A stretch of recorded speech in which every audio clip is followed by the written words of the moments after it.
Менің ойымша бұл өмірге еркектер қиналу үшін, ал әйелдер кайфовать ету үшін келген.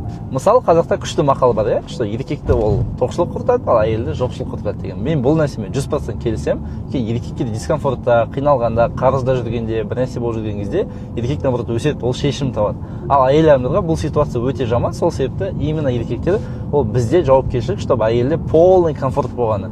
Полный комфорт, ешқандай ақшаны уайымдамауы, просто кайфовать етіп жүруі. Ал егер де әйел адам ақшаны, болашағын, өзінің комфортын уайымдап бастайтын болса, ол өзінің әйелдік қасиеттерін жоғалтып бастайды. И сол себепті еркектерде үлкен жауапкершілік бар. И осы нәрсені мен всегда айтамын. Яғни еркек ол әйеліне, анасына, өзінің баласына, қарындастарына бәрі үшін жауапкершілік алады. Ал әйел адам жауапкершілігі ол тек қана баласында. Сол себепті жауапкершілікті шатастырмай, каждый еркек өз отбасын мықты асыраса, менің ойымша елімізде разводтар болмаушы еді, елімізде бәрі четко болады еді. А сіз қалай ойлайсыз, осы оймен келісесіз бе?